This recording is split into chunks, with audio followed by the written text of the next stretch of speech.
Thank you, Mr. Speaker. I want to address the third front that the United States is engaged in. And I'm not talking about the war in Libya. I'm talking about the war, the border war on our southern front between the United States and Mexico. The war with the narco-terrorist gangs that are coming into the United States daily, bringing their wares into this country. Secretary of Homeland Security, Janet Napolitano, recently said that the border now is better than it ever has been. I take issue with that comment for a lot of reasons. One, I have been to the southern border of the United States, primarily in Texas, at the border of Mexico. Been there numerous times. I just recently got back from the border at Arizona and Mexico. And what I saw does not look like a secure border. Of course, she said it was better than it ever has been. But that's not the question. The question is the border of the United States secure? And the answer to that question, in my opinion, is no, it is not secure. Let's talk about this issue. This issue has been around for a long time. There seems to be a lot said about it. But as my grandfather used to say, when all is said and done, more is said than done. And the border between the United States and Mexico is not secure. I don't know that it's better than it ever has been. And there's problems on both sides of the border. And in my visits to the border, it's not just the people in Mexico who live in concern and fear for their own safety about the narco-terrorists running up and down the border with automatic weapons, but it's people on the American side as well. The National Border Patrol Council, that's the group that represents the Border Patrol agents, recently made the comment, if the border was better now than it ever has been, Agent Brian Terry would not have been brutally murdered by heavily armed Mexican criminals operating over 13 miles inside the United States. That makes quite the point. Just recently, in the last 24 hours, 2 Americans that live in Mexico but work in the United States and have worked in the United States for some years were illegally crossing at a regular port of entry, and they were gunned down in Mexico while they were waiting to cross into the United States. 2 Americans murdered. Of course, when an American is murdered in Mexico, the chances of anybody in Mexico being prosecuted are almost non-existent. Last year, 65 Americans were murdered in Mexico. I know of no case where anybody in Mexico was held accountable for those crimes because the crimes are out of control in Mexico. And to think that it does not affect the United States is living in never land. This map here, I want to show some statistics about the border counties in Texas with Mexico. There are 14 border counties in Texas that border Mexico. And every so often I will call the sheriffs of those 14 border counties and ask them this simple question. How many people in your jail are foreign nationals? I'm not asking the question how many are legally or illegally in the United States. You know, we can't ask that question in states. We can only find out if the person is in the United States from a foreign country. And so recently, 2 weeks ago, I called the sheriffs, the 14 border sheriffs in Texas, and asked them that question. How many people in your jail are foreign nationals charged with crimes? That would be a state misdemeanor or a felony crime. This does not include immigration violations. That's a whole different group of people. So how many people are in your jail, not people charged with immigration violations, but they're just charged with cross-border crime? And the answer is 34% are foreign nationals, 34.5% to be exact. Now, think about that number. 34% of the people in a local jail are from foreign countries. And they're not just from Mexico, they're from all over. Because everybody in the world knows if you can get into Mexico, you can get into the United States. You see, Mexico doesn't protect its border any better than the United States does. So people all over the world go into Mexico and they sneak across into the United States. And in these border county jails, 34% of those people are foreign nationals who have committed a crime and gotten caught and are locked up in local jails. Now, to say that there is not a crime problem on the border is not reality. Because you see, if the border was secure, and that is the federal government's job to secure the border, if the border was secure, you wouldn't have these people coming into the United States committing crimes because they couldn't get across, the ones that are illegally crossing into the United States. And these are not rich counties. These are poor counties. These counties don't have a lot of revenue. And it's very difficult for these counties to house and feed and take care of the medical issues of cross-border crime, but they are saddled with that responsibility because the federal government does not protect the border of the United States in an adequate manner. So the question is the border of the United States secure? And the answer to that question is no, it is not. The proof is in the statistics in this one area. Well, let's spread it out a little bit further. You know, let's assume that people, let's talk about the federal prison system. Now, the federal prison system is where people have been caught for a felony in the United States and tried in a federal court and sent to a federal penitentiary somewhere across the entire United States. And the federal government keeps up with the number of people who are in federal penitentiaries serving time that are criminal aliens. Now, that's a different term. Foreign nationals, that term, I use that term as a person from a foreign country, legally or illegally in the United States. But the federal government keeps specific statistics on criminal aliens. A criminal alien is a person that is illegally in the United States, commits a crime, gets caught, gets convicted, and goes to the federal penitentiary. So how many people we got like that in the United States? The latest statistics show that total number of criminal aliens in U.S. prisons is 27%. Now we're talking about some real numbers. We're talking about all the federal penitentiaries in the United States where people are charged with crimes and convicted. 27% of our population in the federal penal system are people who are criminal aliens. Now, if the border was secure, people wouldn't come into the United States illegally, commit crimes, get caught, tried in federal courts, and go to federal penitentiaries. And yet, over 1/4 of the people we house in the federal prison system are in that category. So the question is the border secure? And the answer is not. It is not secure. 1/4 of the people that are incarcerated in our prison system, in the federal prison system, aliens. Doesn't sound like it's a very secure border to me if those people are able to come in to the United States. While I'm talking about the prison system, let me give another scenario that occurs which is really frustrating.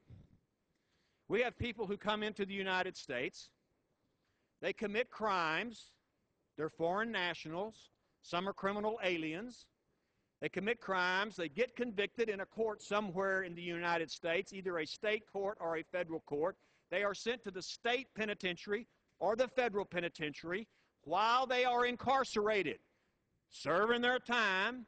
The system works very well because ICE comes in, puts a detainer on them for deportation. They have a deportation hearing so that as soon as they get out of the penitentiary, they are supposed to be deported back to the country that they came from. That's the way the system is supposed to work. And it works like that sometimes, but not all the time. Because you see, there are some countries who won't take back their criminal aliens. What do you mean? They won't take them back.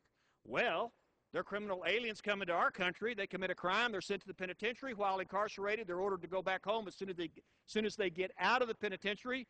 And when we get ready to deport them back from where they came, their country says, oh, don't send them back to us. We don't want them. I mean, you know, they got enough criminals of their own, I guess, but they refuse to take back their criminal aliens. Now, how many people are we talking about? The current number is 140,000 of those people, 140,000 people from foreign countries, committed crimes in the United States, ordered to be deported back, and their countries refused to take them back. 140,000. So what happens to them? Well, under our Constitution, we just can't keep them in jail after they serve their time. So after 6 months, where they're not deported after their time is served, they are released into the United States because their country won't take them back. Well, who are those countries? Well, there are a whole lot of them. But the top 5, you'd never guess this, but China is in the top 5. You know, our good buddies, the Chinese, who own most of our debt, our great trading partners, they don't take back their criminal aliens. Other countries, Cuba, Vietnam, Jamaica, and India. Those are the top 5 nations that refuse to take back their criminal aliens after being convicted. So those 140,000 people continue to be our problem because their countries don't take them back. If the border were secure, those people would never have gotten in the United States to begin with to commit crimes. And now we're stuck with those individuals. We need to have a consequence for those countries that refuse to take their lawfully deported criminal aliens back. Those countries should have some type of consequence for failure to take their lawfully deported individuals back. I'm not sure what that would be, but we must consider all of our options, including if those countries receive any type of foreign aid, we shouldn't give them foreign aid.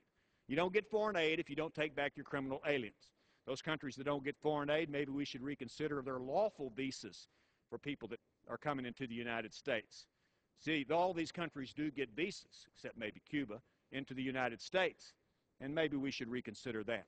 But it's a massive problem in the criminal justice system alone for the fact that the border remains unsecure. The border is a long way. Just the Texas border, from El Paso down to Brownsville. I mean, if you're not from Texas, you don't know how far that is. It's just a long way. But it's the same distance as from New Orleans to New York City. That's how long a border it is. And the entire southern border of the United States is 1,957 miles long. Now we're talking about a lot of territory. So how much of that land is secure? Well, recently, Richard Santana, who works for the Homeland Security Department, says that the United States only has 129 miles of that 1,957 mile border that is secure.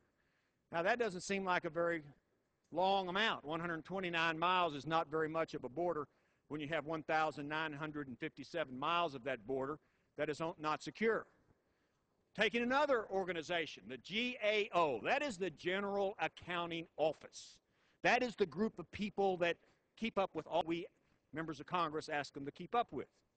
And they have released a report talking about that one question. How secure is the southern border of the United States? And their answer is this.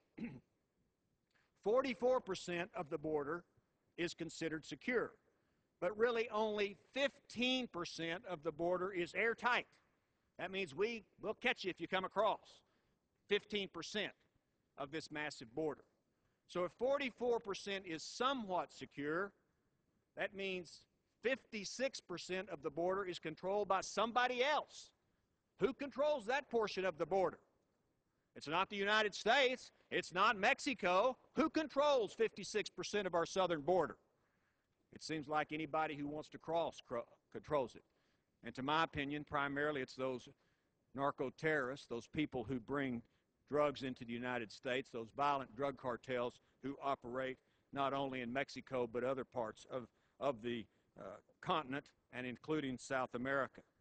So we need to make sure that we talk about what is correct. And the people who live on the border, you ask them. You go down there and you just pick somebody out and you ask them, whether it's in Texas or whether it's in Arizona, whether they feel secure on the border. And the ones I've talked to don't feel secure. Now, recently, last weekend before last, I had the opportunity to go to Arizona. I was a guest of the Congresswoman Gabby Gifford's staff. Gabby Giffords, as members of Congress know, has been working on border security issues for a long time.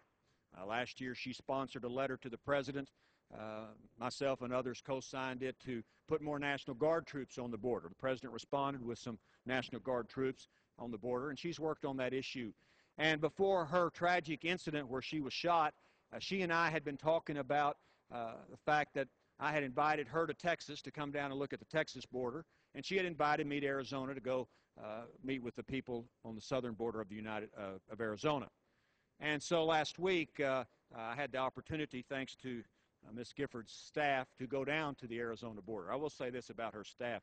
They are a tremendous group of individuals. Highly impressed with how informed Ms. Gifford's staff was, and appreciate the fact that they took me and part of my staff down there to see the way it is in Arizona. But here is a map of Arizona, and the portions of Arizona where I was in the southeastern portion of Arizona. Over here, everybody's heard of Tombstone, but I was a little further south than Tombstone, all the way to the border, and Douglas, Arizona, which is in the corner, the southwestern corner of Arizona, and next to New Mexico. And along that portion of the southern border of the United States, visiting primarily with the people that were in charge of border security, the Border Patrol, and the ranchers who live along the border. Let me talk about the ranchers first. One of those ranchers, Mr. Krentz, a year ago was murdered on his ranch, apparently by illegals coming into the United States. He was gunned down and killed. The culprits that committed that crime, by the way, have not been brought to justice. And I met with other ranchers in the entire region and just asked them the question, tell me what it's like to live on the border of the United States and Mexico as a ranch owner. And they went on forever and ever and told me things that I was just really somewhat surprised about. How they feel like the border is wide open, that people cross across their ranches. People come in, they destroy property, they destroy their water lines. All of this costs money to the ranchers, and of course they have to be the ones that pick up the bill for the destruction on their property. And they don't feel safe about the people that cross into the United States across their land. They feel like that the federal government has really not protected them and their rights, and seems to neglect them, even though the Border Patrol, who I also met with, I believe is doing as good a job as they possibly can do. I want to make that clear. The Border Patrol is doing as good a job as they can do, as we will let them do as a nation. And they are trying to protect the border the best that they possibly can. And so I talked to both groups. But in reality, they are very concerned about their own safety and the consequences they have to pay for people illegally coming into the United States. I heard something that was kind of surprising to me. When illegals, not all, but when some come into the United States and they're captured by Border Patrol, some of them ask the question, are they in the 9th Court or the 10th Court? And I said, what are they talking about, the 9th Court or the 10th Court? Well, what they're talking about is the 9th Circuit Court of Appeals or the 10th Circuit Court of Appeals. You see, the 9th Circuit Court of Appeals, that is a federal appellate court, has jurisdiction that includes Arizona, but goes up to the New Mexico border. And so when illegals cross into the United States near New Mexico or Arizona, some of them ask the question, am I in the 9th Court, which would be in Arizona, or the 10th Circuit Court, which is jurisdiction is New Mexico? And the reason for that, in my opinion, those two courts have different reputations about enforcing the rule of law on the border. And of course, those that cross into the United States hope they are caught, and the 9th Circuit Court of Appeals would eventually have jurisdiction over their case, when in their perception, it's a much more friendly court to folks who cross in illegally than the 10th Circuit. So I thought that was somewhat interesting. They're also given, when they come into the United States, if captured in their property, some of them you will find a whole list of things and places they can go. The churches that give them sanctuary, places that they can go for medical help, and they are given in a very organized way what they can do when they come into the United States. And that's provided, in some cases, by the coyotes that make money off of those immigrants who come into the United States, because immigrants have to pay the coyote money. And sometimes the coyotes and the drug cartels all work together, because you see, drugs and people are going north, and money and guns are going south, because you see Mexico doesn't protect its border any better than the United States does. But in any event, while I was down there in the corner of Arizona, I learned firsthand about the seriousness to the ranchers, the people who live on the land, their concerns about the fact that they believe that the border is not secure. In reality, they have to worry about their own safety on a daily basis.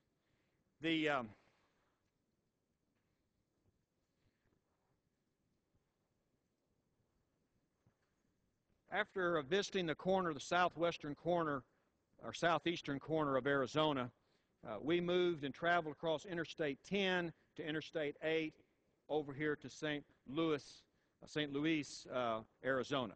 So that travels to go up to across Interstate 10. Interstate 10 turns into Interstate 8, comes all the way across Arizona into California, goes into Yuma, Arizona, and I went down here into the southwestern corner of the state of New Mexico to also see what that border was like. Now, coming across Interstate 8, right here, Interstate 8, we pulled off the side of the road to the Sonora National Reserve. And that is a national reserve that the federal government controls, because I wanted to see the Sonora National Reserve. Interesting enough, you get about a quarter of a mile, almost half a mile off of Interstate 8, right up here, down by the Sonora Desert, and you come across this sign. This sign is facing toward Mexico. So Interstate 8 would be to this direction, and Mexico would be behind the sign. How far behind the sign? It's 80 miles to the Mexican border. And here's a big sign that says, "Traveling caution. Smuggling and illegal immigration may be encountered in this area." So it seems to me that the federal government's answer to border security is warn people that it is a smuggling and illegal immigration area. Once again, this sign is not on the border. This sign is 80 miles this side of the border. So what is the government saying? Are they just ceding that entire portion of Arizona to the drug cartels, saying it's a smuggling area and that you need to take care of yourself because we can't protect you? I don't know. But I was somewhat surprised to see that our federal government's answer to border security was to erect this sign and other signs that are similar to it. And I don't believe in border security. You wouldn't need these signs if the border was secure in reality, not in just political statements that seem to be made by different individuals. The Texas Department of Public Safety has issued some statistics regarding cross-border crime. I've already mentioned about the 34.5% of the people in local county jails on the border are foreign nationals. But just since 2010, January 2010, the Texas Department of Public Safety has identified 22 murders, 24 assaults, 15 shootings, and 5 kidnappings, among other crimes directly related to spillover violence from Mexico. Now, sometimes we hear this comment, well, the violence in Mexico isn't coming to the United States. The question is the crime from Mexico coming into the United States? We've already shown that that's occurring because 34% of the people in those local jails are committing crimes and they're foreign nationals.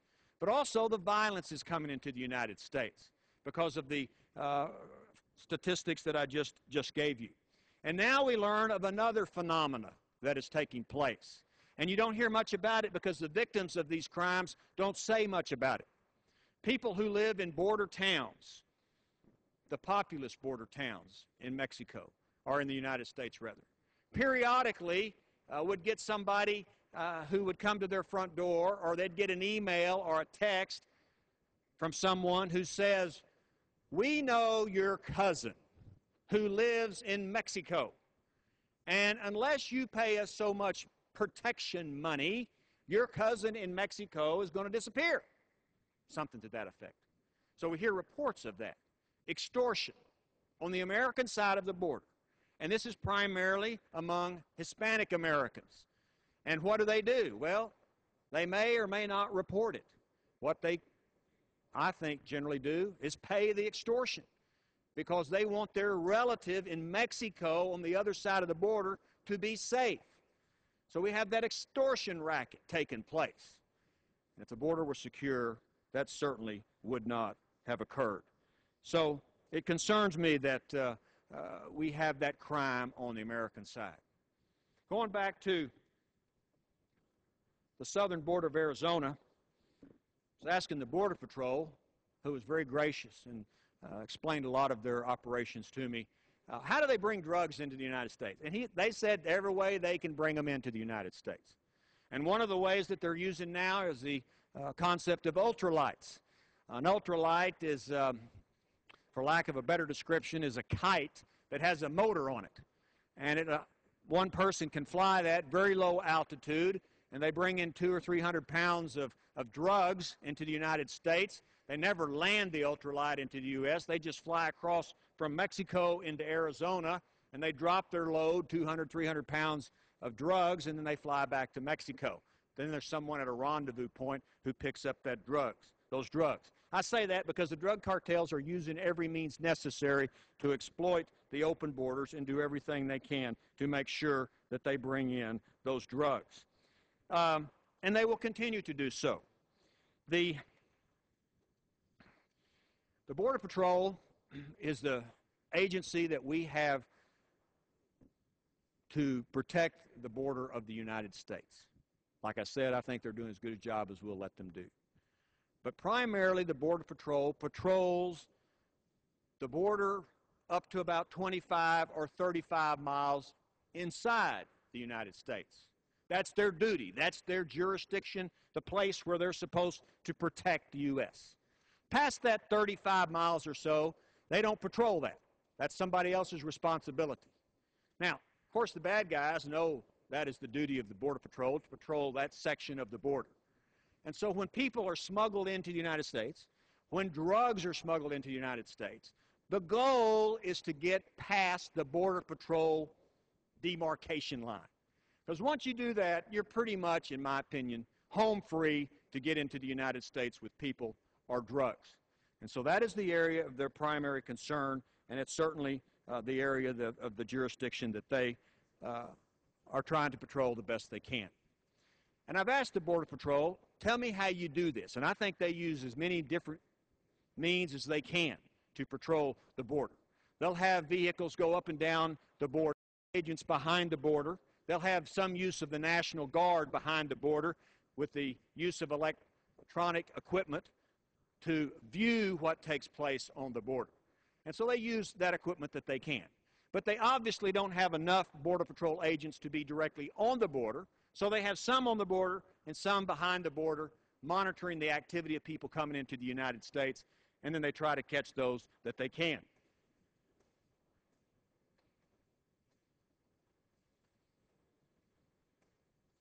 When I was visiting with one of the Border Patrol agents, this is a photograph of one of their vehicles.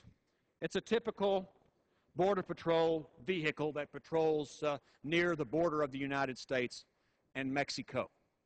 Now, Mr. Speaker, you notice that this vehicle has steel mesh on a windshield. It has steel mesh on the side windows. It has steel mesh even above the lights, the red lights, on top.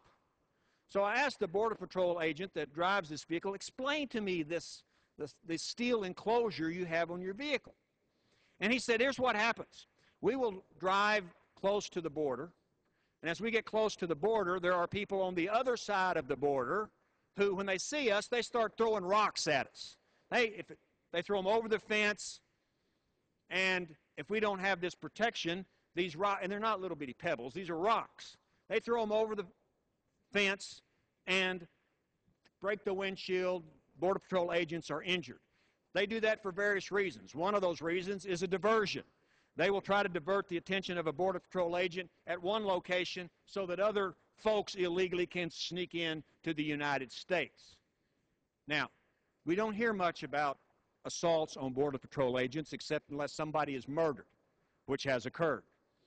But in the last couple of years, assaults on Border Patrol agents by people illegally coming into the United States is about 1,000 a year. 1,000 assaults on Border Patrol agents a year in the last couple of years. And they're by every means necessary, including the rock throwers who try to injure Border Patrol agents. So you can see the relentlessness of some people who want to come into the United States. They violate the law, of course, by coming here illegally, but they'll continue to violate the law and take on our Border Patrol agents, even by assaulting them, so that they can sneak in to the United States.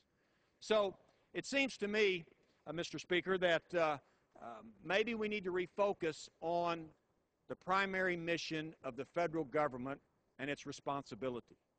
The federal government does have the responsibility under the Constitution to protect the American people. And the United States government should do that. Now, the United States protects the borders of other nations. We protect the border of Afghanistan with Pakistan. We're protecting the Korean border between the two Koreas. We protect the borders of other nations, and we use our military to do it. Why don't we have the same resolve to protect the American border? Both borders, the southern border and the northern border. Because in my opinion, we don't have the moral will to do so. And we should make sure that we understand that people, and other people should understand, you don't come to the United States without permission. It is the rule of law. You don't come to the United States without permission. Now, we have to solve that immigration issue. That's a different issue. But you can't solve that issue till you solve the problem of people illegally coming into the United States. You know, we're getting everybody. We're getting the good and the bad and the ugly, and right now we're getting a lot of bad and ugly crossing across into the United States. So the rule of law must be enforced by the federal government. That is their duty. Now, many of us do not believe the federal government has secured the border. Obviously, people in Arizona don't feel that way, or feel that way because they've passed legislation to try to protect their own state using state law enforcement. Of course, the federal government's answer to that was, rather than help Arizona, sue Arizona. Take them to court, you know. It's kind of like this sign. Their answer to border security is erect a few signs and sue states that try to protect themselves. Why don't we deal in the reality and make sure that the border is secure and make sure that it's an area that is safe on both sides, you know, by securing the Mexican side as well and those people. And of course, we need to work with the Mexican government to do so. They are our neighbors to the south. And while the United States now has decided to go into Libya and spend $100 million, $200 million a week, I don't know, by bombing that country, maybe we should come back home and focus on national security in the United States and spend that money on border security and securing the United States at the border, because it is not secure, in spite of what the Secretary of Homeland Security has said. Border Patrol seems to me to have the mission to secure the border. And I will say again, they're doing as good a job as we'll let them do. But they cannot stop people from coming into the United States, although they're trying to. When they have those vehicles going up and down in front of the border, you know, that keeps people from coming across. We have fences in some appropriate areas. We don't have a fence everywhere, but we have some fencing. But also, the Border Patrol knows they can't stop people from crossing, so they try to catch them if you can. And that's the phrase that I think is our policy. Catch them if you can. In other words, they cross into the United States, we see them, we try to catch them, but once we catch them, they become our problem. And then we have to send them through the entire legal process, as we should, but they are our problem. They become our medical problem. They become our prison problem if they go to prison, if they've committed a felony. And then we have to deal with them, and then we have to try to get them back to the country they belong to, in spite of those countries that refuse to take back criminal aliens. So it's catch them if you can. Why don't we rethink that and prevent people from crossing into the United States? If our policy was border security, not behind the border security, but have security on the border, then people coming up to the border can't get across. Why? Because there are more boots on the ground. And I think we should use whatever we have available. We certainly should use the Border Patrol. But also, maybe we should use the National Guard. We have a few National Guard troops that are down on the border, although they're being relieved, and their primary purpose is not to be on the border, but behind the border, looking at cameras, watching folks cross. Now, that's great to watch people cross, but when they cross and they come in the United States, once again, they become our problem once they've crossed. And we catch them, if you can, and send them back home if we can. So it would seem to me to be a better use of the National Guard to put them on the border. I've introduced legislation to put 10,000 National Guard troops on the 1,957-mile border between the United States and Mexico, and put them on the border to not allow people to cross into the United States. It is the federal government's responsibility of national security to protect the people, so the federal government should pay for that and get the money out of the Department of Defense or somewhere, reappropriate money to have the National Guard paid for. But put them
legally every year than every other country or any other country on its own. So we have to fix that immigration issue, but we have to secure the border first, because when all is said and done, so far more has been said and less has been done. And I urge my members and fellow members of the House of Representatives that we come back home, that we come back to the United States, and we think about the security or insecurity of our borders and make sure that the federal government under the Constitution fulfills its first obligation to protect Americans. And that's just the way it is. I yield back.